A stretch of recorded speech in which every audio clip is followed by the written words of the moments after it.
Hey everyone, it's Aubrey, recovering perfectionist, queen of distraction / gardener. Welcome back for another garden tour this fall.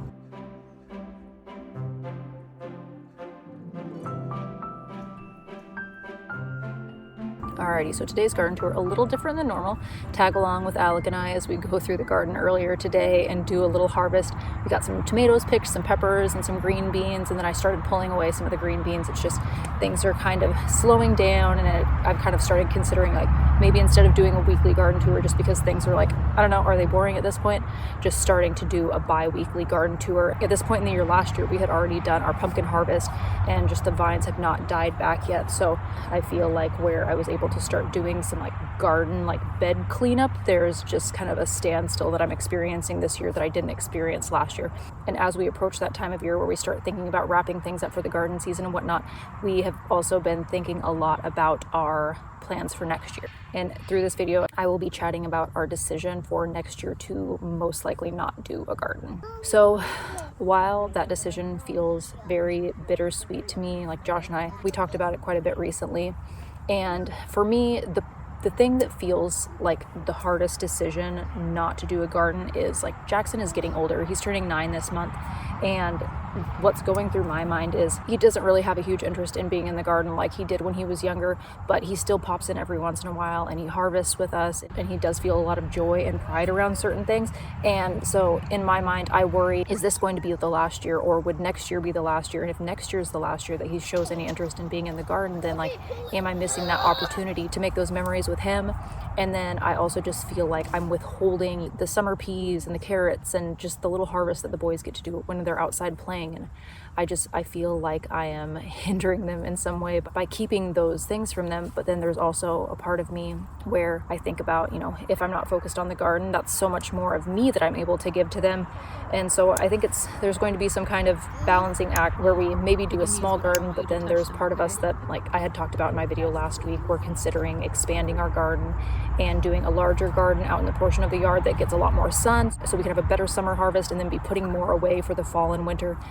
And so there's just so many wheels turning in our heads. And while the decision, like I said, it just feels so bittersweet to not have a garden because it is something that I love.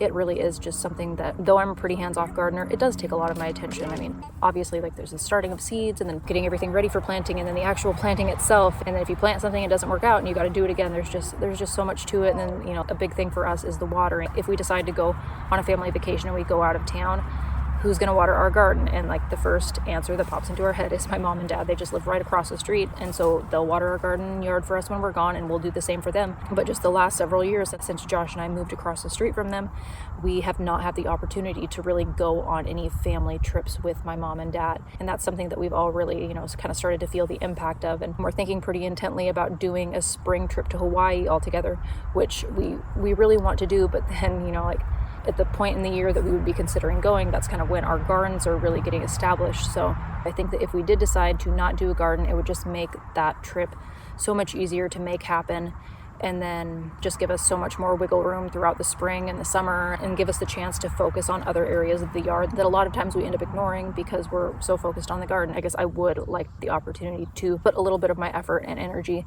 into other spaces in the yard that have been kind of neglected and ignored over the course of us moving onto this property. And yeah, just there's a lot of thoughts and feelings on it, but I think it's kind of something that we need to do, at least just give ourselves a break this one year. I know my mom and dad, there have been so many years in the past, like I remember them saying, like as I was growing up, and even me as an adult saying, I don't think we're going to do a garden next year. I don't think that we're going to do a garden next year. And like lo and behold, they always did a garden. And I don't think that that's actually going to end up being the situation for us next year. Like we're not going to do as much as we normally do. But I'm thinking if we do anything, it'll be beans, peas, carrots, like the things that the boys really are snacking on a regular basis. I don't really feel like I want to invest much time in things like cabbage and tomatoes and the kale. I mean, the kale's just going to come back on its own. Like I know that's going to happen, but we'll see. I don't know, maybe this is just a year that we focus on a small garden that is prioritized around things that the boys really love, and I'll focus less on the things that I really feel a draw towards, like at least this year. Will there be flowers? Yes, there will be flowers. I have to do some kind of flower garden. But I think that just by reining things back and doing significantly less than we have the last few years, it will be a good break for all of us, give us a chance to prioritize some other areas of our lives.